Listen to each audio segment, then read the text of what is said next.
Hello, ladies and gentlemen. This is Ukrainian show on PO TV. My name is Sasha Star, and our guests today are Dr. Jonathan Lockwood. Welcome to the show, Jonathan.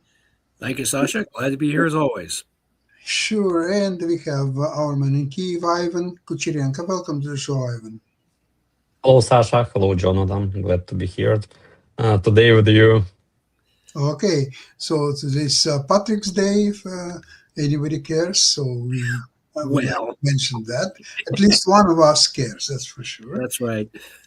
Now, speaking about the development between Russia and Ukrainians, I heard myself on a Ukraine 24 resource that there are continuing now for a second day in a row enormous drone attacks against Moscow.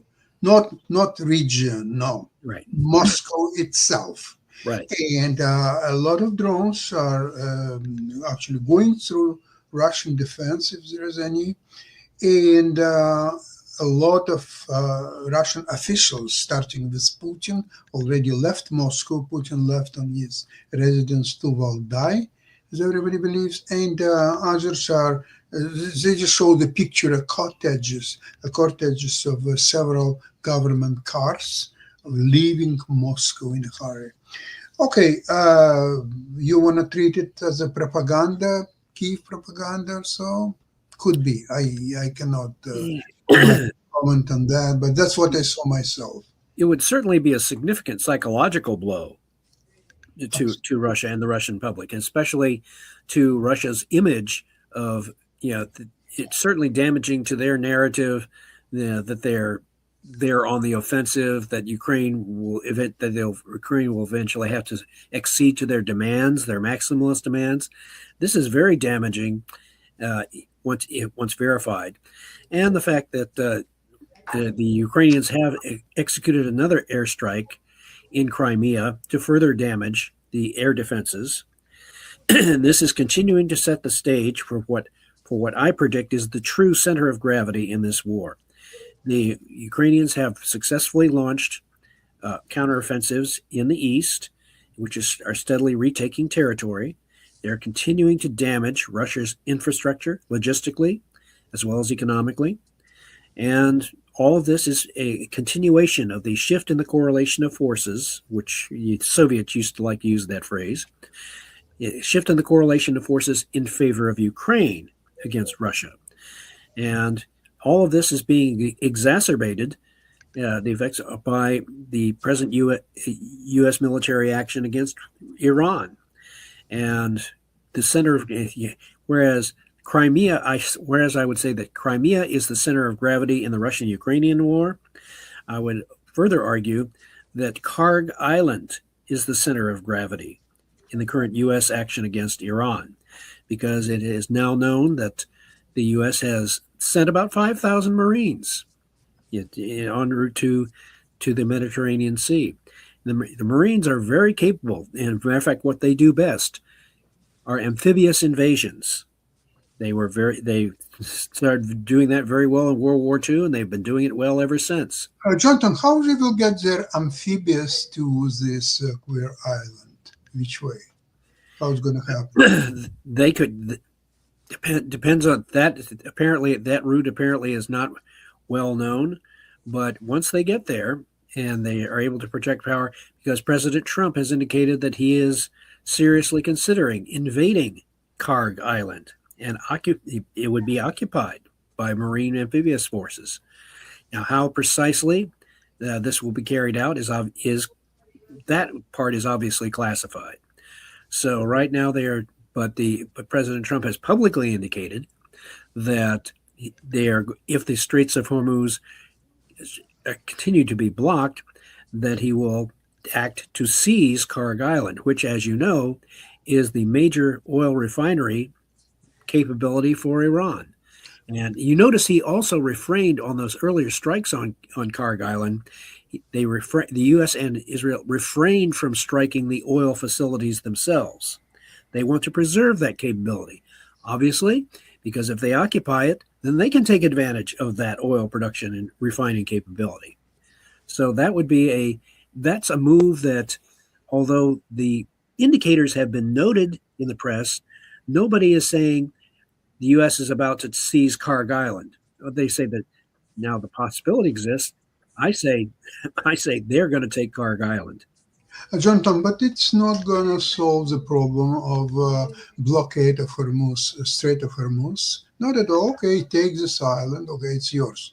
How does it help American to relieve this problem, Strait of Hormuz? By the way, the problem of that Strait of Hormuz is just for U.S. ships and their allies. Indian ships and China ships, they're all crossing Strait of Hormuz without any problems. So the Germany and England now, while Trump was urging them to help, a day before he was saying that our military is the strongest, the biggest in the world, and we destroyed everything in Iran and this and that and so on. All of a sudden they are asking for help to open the Strait of Hormuz. It doesn't make any sense. It's not logical, but nobody expects a lot of logic here. The thing is that they answered that no, they will not provide any military help to reopen Strait of Hormuz. All that has to be solved diplomatically. And we know how well that works. Well, diplomatically, Trump is not very eager to talk to. It's not his best part of the great diplomatics. It's not his strong point. Yeah. Yeah, when he one day says that United States Army, which was built during his previous term, is so strong that he doesn't need any assistance in this war, and that war was already won. And another day he says that, okay, dear European partners, please send your ships to help us in that Hormuz Strait, and the same situation is regarding the Ukraine and Ukrainian drone interceptors deal, because Ukraine proposed this deal last year, and Trump administration declined that, and they underestimated the possibilities of Iran to use the drone attacks in order to attack the American and their allies' infrastructure. And when Ukraine offered to assist that time, Trump said that he doesn't need Ukraine and the Ukrainian experience and Ukrainian technologies, because the United States is creating and building the best drone interceptors in the world, and that they will manage to do it on their own. So let's take a little bit of patience and wait when President Trump will call Zelensky and ask him to Hey, send. you got any interceptors I can use? Yeah. No, I don't expect his call to Zelensky anytime soon, because what Trump said on Ukrainian offers, Zelensky is the last person in the world that I would accept help from. So after saying that, well, he's getting close to it. They're getting close to being the last person in the world that he can accept help from. So, yeah. Remember last year, Trump was saying to Zelensky that he didn't have any cards. Well, guess what? He does. He managed to sneak a few extra cards in. We'll see now Trump's cards. Yeah. How is he going to reopen Strait of Hormuz? That's what the key to everything. All this talks about 400 kilos of enriched uranium. Okay, that enriched uranium can stay there for another year or even 10 years. There's nothing going to happen with that. Yeah. But Strait of Hormuz, every day is critical. Every single day. Except India and China, they're getting their ships through the Strait of Hormuz, others not. So therefore, the price of oil keeps up. And now there's something else. Maybe Jonathan, you will explain how it works. So Trump is fighting Iran. Iran is an ally of Russia. Russia is supplying Iran with all the information, helping Iran to destroy American bases, American ships, if any, and so on. And at the same time, Russia is in war against Ukraine, and now Iran declared its war against Ukraine, and Trump is This is what you call a how royal does it work? mess. I just don't get it. How does it work? Oh, this is starting to resemble this is starting to resemble World War One in a way. When you think about, you remember all those interlocking alliances and agreements. Once the chain started, one nation started declaring war against another as part of their alliance, pre-agreed alliance. This is not quite that bad, but it's the interlocking dependencies of these conflicts are rapidly showing up. And while it is not, I would not yet call it a world war. It is certainly a significant regional war in that, the Russian-Ukrainian conflict is influenced to a certain extent by the U.S.-Iran conflict.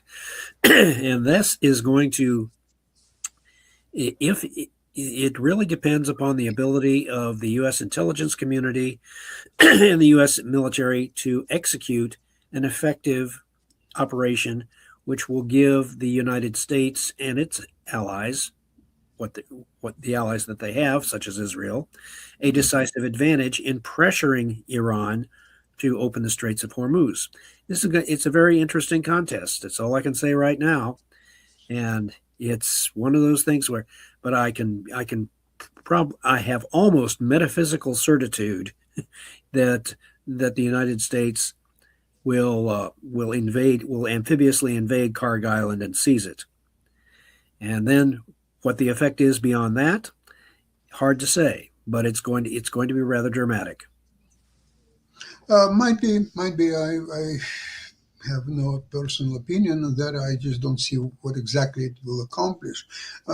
John, remember when the previous wars in the Middle East, there was a coalition of countries, including NATO countries, including Ukraine, by the way. Ukraine was fighting for the United States, both in Iraq war and Afghanistan war and so on. Today, there is no coalition of anything at all.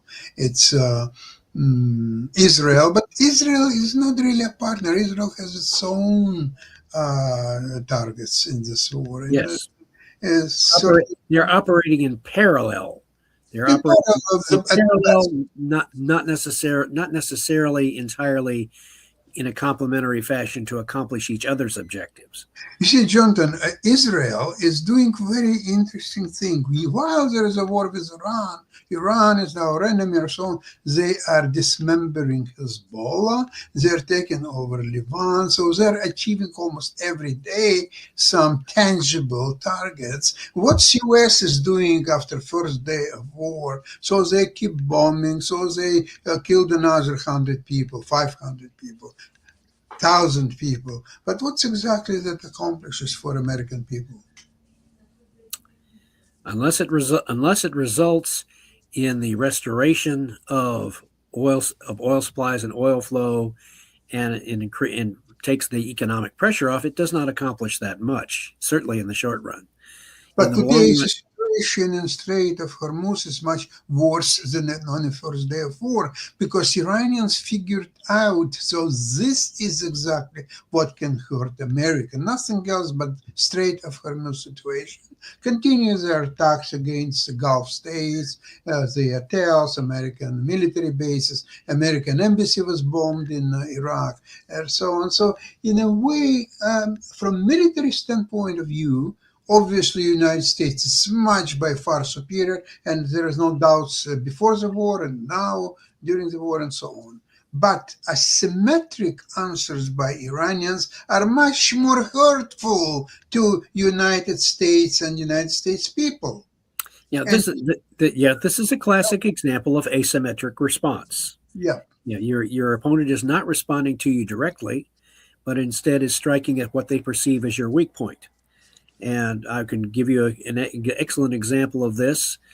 During the Vietnam War, the United States, great military superiority over the North Vietnamese. They were bombing North Vietnam. They were taking all sorts of other actions. And then you recall, the North Vietnamese and the in conjunction with the Viet Cong, launched the Tet Offensive in January 1968, when the United States was confident that they had control of the situation.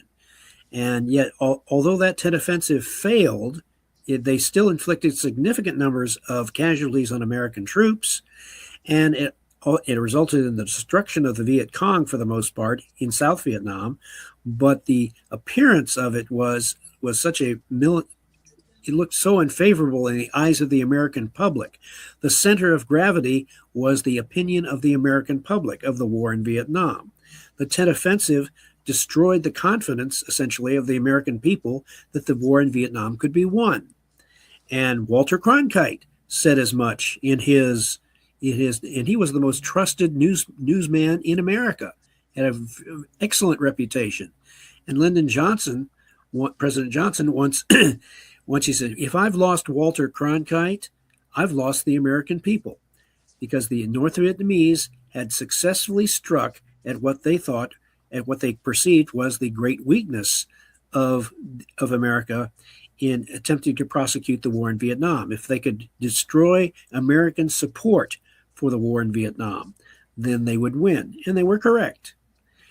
So in any case, that's a perfect example of asymmetric response. And in this conflict, although the United States has, again, overwhelming military superiority, they can't be really defeated on the battlefield, but the Iranians are, from their standpoint, executing the only strategy that they have, which has a significant chance of actually achieving results, which is striking at American oil supplies and trying to shut off the Strait of Hormuz and apply pressure not only in the United States, but on its allies. So they are relying on the U.S. allies to apply diplomatic pressure to the United States and force the United States to say, okay, declare victory and go home.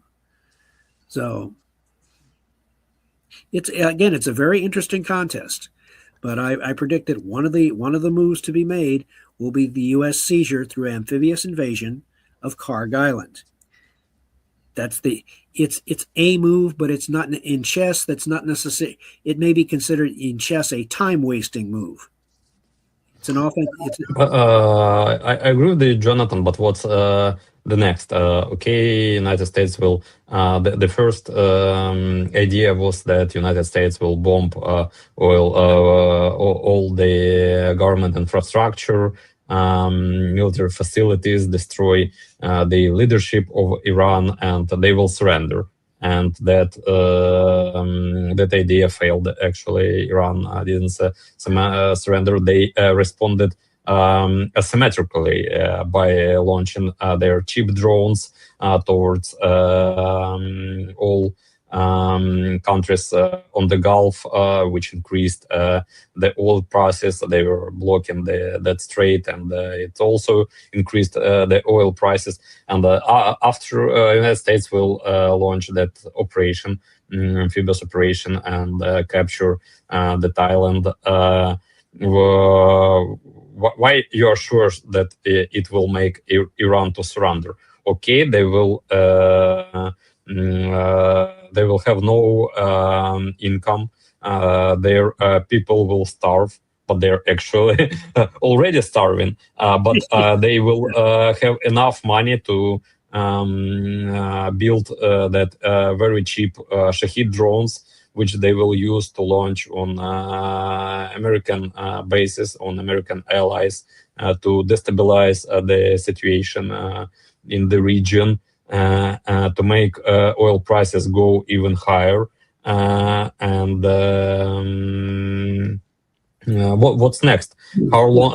The situation looks similar, very similar with, unfortunately, very similar with failed Russian blitzkrieg on Kiev, when they wanted to capture it during 3 days and to capture the most territory of Ukraine like in a week, and then they've were misled, and that all came to the war of attrition. But Ukrainian war in Ukraine was not so greatly influencing the oil prices on the world, despite that conflict in the Persian Gulf region. And Iran said that they will not surrender. They want United States to pay them reparations of that unprovoked invasion on Iran. And until that, they will continue their asymmetric strategy by taking the ships, the bases, the airports in the region, the oil-producing facilities, and with the very cheap drones, which United States and their allies in the region will have to shut down using more expensive rockets instead of selling that rockets to Ukraine. I think that the only beneficiary of that war actually is Russia, and probably the idea to launch this operation, to launch that war, was infiltrated into Donald Trump's head by Russian agents of influence, the same Kirill Dmitriev of Steven Witkov, because now Russia, they're already trading their Urals oil by like around $100 per barrel, and if this price will keep for a month, they will greatly compensate the deficit of their budget.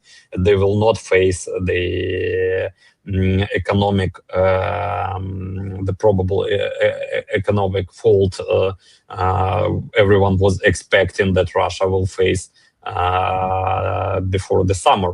So I think that everything is going to that this war is profitable to Russia.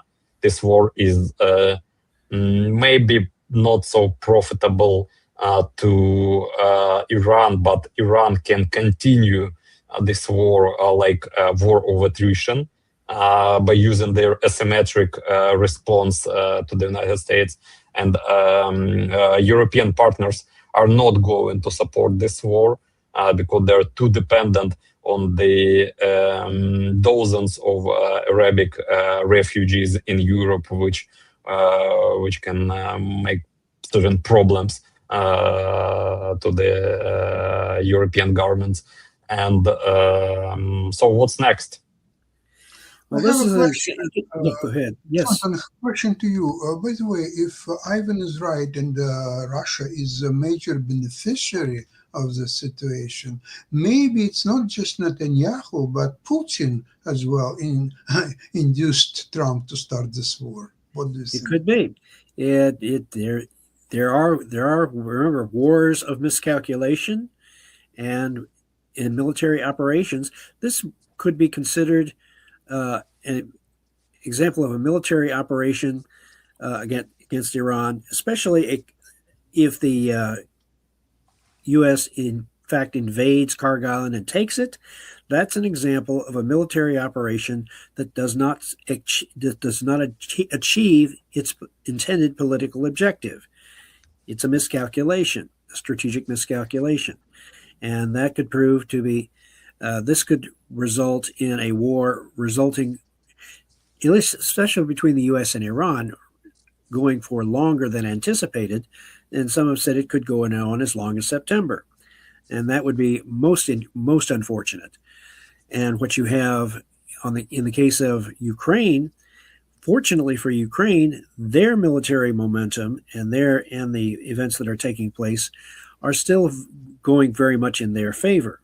So you could have on the one hand a protracted conflict of several months between the U.S. and Iran, and on the other hand, you could have the collapse of the Russian military offensive, because they are still taking casualties at a rate greater than they can reinforce or recruit soldiers. So again, there is still the opportunity for Ukraine to launch a decisive counteroffensive in addition to or immediately following their current offensives in the east. They could then follow that up with a decisive counteroffensive to retake the Crimea, and then in turn will shuffle the deck. It will result in a very different political situation. So I would, again, using a chess analogy, we now have a very complex situation on the chess. With the strategy of using drones, um, I now have some doubts whether Ukraine has to worry about taking back Crimea. It may politically be quite attractive and mean a lot, but from a war point, a real war point, getting the Russian invaders out of Ukraine, I think what they're doing right now is they're attacking Russian positions all over the front. The Russians are incapable to fight Ukrainians. Ukrainians are more experienced. They have much better psychology, and they're physically stronger than Russians. So Russians cannot fight them, and they're just running away. And Ukraine is continuing to attack them using drones and so on. So Russians are being inflicted heavy losses. Zelensky just said it was 35,000 a month, and that number could be only increased in the next future. So, I mean, I think they will get their troops out of. They'll get them out of the Crimea. They may end up sort of surrendering by default once the Russians are fully driven out of eastern Ukraine, and Crimea is virtually completely isolated. Air defense is destroyed, and basically all that Ukraine needs to do is have a strategic reserve available to simply occupy and force the surrender of the Russian occupiers. There may not even be a major military operation necessary to do that. But again, given the momentum that is currently in favor of Ukraine, I would foresee that occurring before the end of this year, where the Russians will be forced to withdraw. And in the meantime, the effect on the U.S.-Iran conflict, again, it's to be seen. I do predict going on something of a limb, but simply because President Trump has already threatened the invasion of Karg Island, and because he has technically the military means to do it with the Marines on their way there, if not already there. So they could do it, but the question is, okay, so you've taken Karg Island and you have possession of the oil facilities. Now what? Yeah, exactly. That's where it becomes a very interesting problem. So far, I don't see how their Marines will get there physically. Are they going to fly right on the island? There is a little airport. I don't think that's the case, because they need to bring at least 2,500 people, maybe 5. So by airplanes, it's not going to happen. There's a very little airstrip, which is probably damaged by now.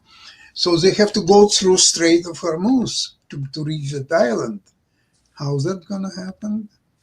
I don't see that happen anytime soon. So, okay, but the Americans are very inventive. They will find a way. Oh, yeah. I would like don't underestimate the American ability to improvise. Yeah, okay. But let me ask you, if Iran will indeed attack Kiev and put these missiles toward Kiev, is the United States going to help Kiev? So if Iran is going to attack Kiev? Yes, exactly. With missiles? Yeah. Now that would be...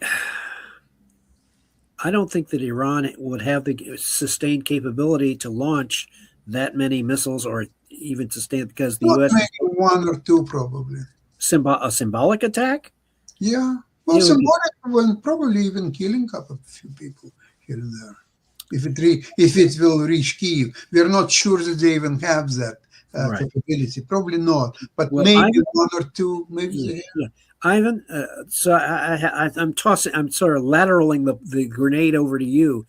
How would Kiev how do you think Ukraine would react if Iran were to launch such a symbolic or attack against Ukraine with their missiles or drones even?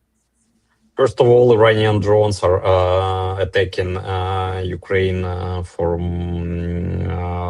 almost 4 years since Iranian started to provide Russia first of all with the supplements of the Shahid drones produced in Iran, and later by technologies and assistance and starting their production on Russian territory. So all those dozens of drones attacking Ukraine almost every day. They actually originate from Iran. So that their threat in Ukraine actually was very funny for Ukrainians to hear that. And I think that in the modern war, it's very difficult to understand exactly where the particular drone or missile attacking your territory was launched from, because Iran attacked Azerbaijan with the drones. They've attacked Turkey with the missiles. And then after that, they said, "Oh no, they are not our missiles or not our drones. It was all United States. They are conducting false flag operations in order to make our country's enemies. We are not attacking your territory." The same actual manual as Russians are using in their hybrid war against Ukraine, and they were using the same manuals, the same tactics, and also those Shahid drones, which were shot down, attacking the British military bases. There were Russian components in them, actually. That those Shahid drones now Iran is producing, they consider Russian components. Does it make Russia a part of this war? Donald Trump says, no. I don't know whether Russia is providing Iran with some intelligence data or with the technologies. It's nothing. So I don't know. We're now entering the age of hybrid war and hybrid tactics, and you can attack someone and say that it's not me attacking you, it's someone else, and it's very hard to prove it actually. Of course, everyone knows the truth. Of course, Azerbaijan knows that there were Iranian drones attacking their airports, and that's why they've put forces towards the border with Iran. Of course, Turkey knows that missiles they've shot down in their airspace, they were originating from Iran. But when Iran says it's not our missiles and not our drones, and when Turkey says that okay, we are not sure, they cannot actually admit that that's Iran is attacking Turkey or Azerbaijan, because otherwise they will have a casus belli, and they will have to announce war and enter this war against Iran. But they don't want. And that's the same tactics like Russia is using against European countries by launching their drones from their shadow fleet tankers, by paralyzing the airports, airfields all over the Europe, by making some surveillance over the European military objects. And Europe cannot admit that those drones are actually Russians, because otherwise they will have to react against this in some way. And how Europe can react against Russia? Yeah. All of this reminds me of a short poem by an anonymous author, and it goes like this: "When you've spent your time in combat behind a sandbagged wall, bullets with your name on them don't bother you at all. When you've dodged your share of bullets, there's one thing you will learn: The ones that really worry you read To Whom It May Concern. Beautiful, Jonathan. I would like to thank you and Ivan for today's program. And we'll see you on Friday, same place, same time. And Slava Ukraine. God bless America. Glory to Ukraine. Героям слава. God bless America in these very hard times, especially. Well, yes, it is by no means less. It is certainly very challenging times, and hopefully with God's blessing, and hopefully with some guidance that provided by certain advisors, America will find its way through this series of difficulties correctly. And the Americans will make proper conclusions on the upcoming elections. Donald Trump will face a severe reality of what are the consequences of his policy. That could be too. But the stage is set. The play is in progress. And we have yet to see the conclusion. Yeah. The policy, even if it's a bad one, if properly explained to people, it may work, at least for some time. Yeah. Now, with the public approval at the beginning of the war was 20%, and now it's 30+%, but still very low figure. It's very difficult. And it will figure it probably will go back lower simply because of the price at the pumps. And that what will dictate everything. Strait of Hormuz is something important in the strategic future. And gas at the pump, which is now reaching $5 a gallon, that's something what American can feel, experience, and that's what I don't think they will take it for a long time. Sometime, yes, long time. We'll see. Anyway, thank you so much again, and we'll see you on Friday. Bye-bye, everyone. Bye.